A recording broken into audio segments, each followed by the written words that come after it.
बिस्मिल्लाहिर्रहमानिर्रहीम। आप देख रहे हैं जहांज़ेब यूट्यूब चैनल, जिसमें आपको आइल्स का कोर्स मिलेगा, जिसमें आपको वोकेबलरी मिलेगी। और आइल्स का एग्ज़ाम देने के लिए आपको वोकेबलरी की बहुत बहुत ज़रूरत है, अशद ज़रूरत है। और आप वोकेबलरी चैनल पे जाके सब्सक्राइब करके वीडियोस देख सकते हैं और उससे आप इस्तिफ़ादा हासिल कर सकते हैं। आज हम कर रहे हैं आइल्स रीडिंग टेस्ट। टेस्ट नंबर हमारे पास 10 है, जैसा कि आप देख सकते हैं। और हमारे पास जो क्वेश्चन है, क्वेश्चन नंबर 23 से 26 है। और इसमें हमने क्या करना है, classify the following events as occurring during the medieval warm period, little ice age, modern warm period. ये 3 पीरियड्स थे जो कि हमारे पास पैसेज में मौजूद थे, जो कि अभी मैं आपको दिखाऊंगा। पहला पीरियड है मेडिवल वार्म पीरियड। क्योंकि ये पैसेज हमने रिसेंटली पढ़ा है, तो आपको इसका बता सकते हैं। पीछे वाली वीडियो आप देख सकते हैं, वहाँ से आपको पता चल जाएगा कि अभी हमने पढ़ा है, तो इसलिए हमें आइडिया है कि ये यहाँ पे मौजूद है मेडिवल वार्म पीरियड। दूसरे वाला पीरियड जो है वो है लिटिल आइस एज, और तीसरे वाला जो है वो है मॉडर्न वार्म पीरियड। ये 3 पीरियड हैं, मॉडर्न वार्म पीरियड। ये 3 पीरियड्स हैं। हमारे पास क्वेश्चन है, question number 23। Many Europeans started farming abroad. Many Europeans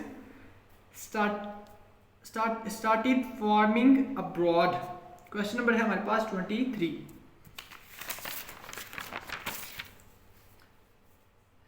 यहाँ पे हम पढ़ेंगे, this book is a narrative history of climatic shift during the past 10 centuries and some of the ways in which people in Europe adapted to them. Part 1 describes the medieval warm period, roughly 1900 to 1200. During these 3 centuries, Norse voyagers from northern Europe explored northern seas, settled Greenland and visited North America. It was not a time of uniform warmth for then, as always since the Great Ice Age.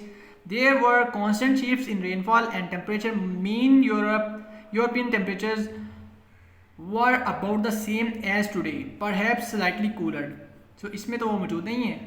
हमने ढूंढना था कि many Europeans started farming with cultivating abroad, कि European जो है वो दूसरे ममालिक में जाके फार्मिंग कर रहे हैं, कल्टीवेशन कर रहे हैं। अब दूसरे वाला पढ़ेंगे। It is known that the Little Ice Age cooling began in Greenland and the Arctic in the about 1200. As the Arctic ice pack spread southward, Norse voyages to the west were rerouted into the open Atlantic, then ended altogether. Storminess increased in the North Atlantic and North Sea. Colder, much wetter weather descended on Europe between 1315 and 1319, when thousands perished in a continent-wide famine by 1400. The weather had become decidedly more unpredictable and stormier, with sudden shifts and lower temperatures that culminated in the cold decades of the late 16th century. Fish were a vital commodity in growing towns and cities where food supplies were a constant concern.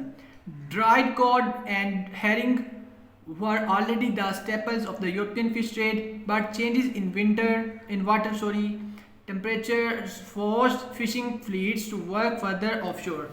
The Basque, Dutch and English developed the first offshore fishing boats adapted to a colder and stormier Atlantic.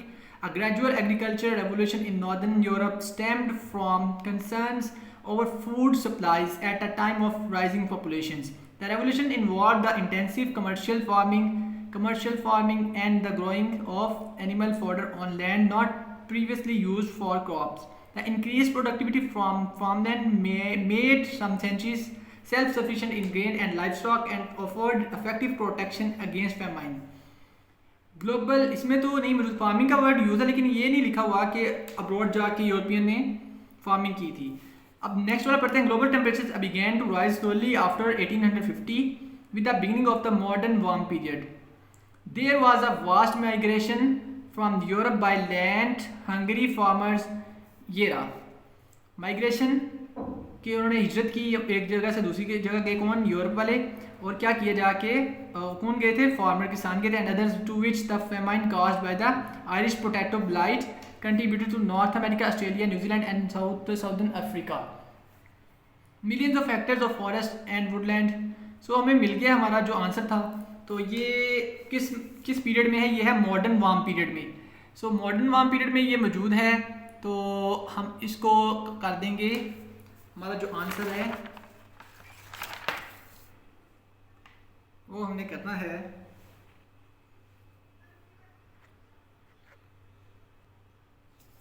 हमारे पास जो answer हमारा सवाल था वो था many European started farming abroad. So इसका answer है सी वाला मॉडर्न फार्म पीरियड। यहाँ पे सी लिख देंगे। उसके बाद cutting down of trees began to affect the climate. Cutting down of trees ये भी हमने पढ़ा है इसी में ही कि टू विच द क्लाइमेट यहाँ पे था millions of hectares of forest and woodland fell before the newcomers axis, ठीक है, between 1850 and 1890। सो ये भी इसी में मौजूद है, ये भी है मॉडर्न वार्म पीरियड में। सो ये इसका आंसर भी सी होगा अगेन। उसके बाद हमारे पास है यूरोपियंस डिस्कवर्ड अदर लैंड्स। ये भी हमने पढ़ा है यूरोपियन डिस्कवर्ड अदर लैंड्स। यहाँ पे था पढ़ा था मेडिवल वार्म पीरियड में पढ़ा था European explored northern seas settle Greenland and visited North America. So ये कौन सा पीरियड है? ये मेडिवल वार्म पीरियड। इसका ऑप्शन है मेडिवल वार्म पीरियड का ए। इसमें लिखेंगे A. Changes took place in fishing patterns. Fishing patterns की बात हुई है इस वाले में। ये रहा फिश, ठीक है, fishing pattern, changing fish pattern. तो इसकी बात हुई यहाँ पे। Fish were a vital commodity in growing towns and cities where food supplies were a constant concern. Dried cod and herring were already the staples of the European fish trade, but changes in water temperature forced fishing fleets to work further offshore. The Basque, Dutch and English developed the fish offshore fishing boats adapted to a colder and a stormy Atlantic. So ये इसकी बात हुई है हमारे पास little ice as वाले में। ये कौन सा है? ये है लिटिल आइस एज, ये है ऑप्शन बी है और इसका आंसर होगा ऑप्शन बी। मैं उम्मीद करता हूँ आपको इसकी भी समझ आ चुकी होगी। तो इसके जो आंसर हैं वो हम शिफ्ट करेंगे आज आंसर शीट पे CCAP। तो पहले 23 का आंसर सी है, 24 का भी सी है, उसके बाद है ए, 25 का ए है और 26 का बी है। मैं उम्मीद करता हूँ आपको इस आइस रीडिंग टेस्ट की भी समझ आ चुकी होगी। अगर तो ये वीडियो आपके लिए फ़ायदेमंद है तो चैनल का ख्याल रखिएगा और इसको लाइक और शेयर भी कीजिएगा। आपको मिलते हैं नेक्स्ट वीडियो में, तब तक के लिए इजाज़त दीजिएगा।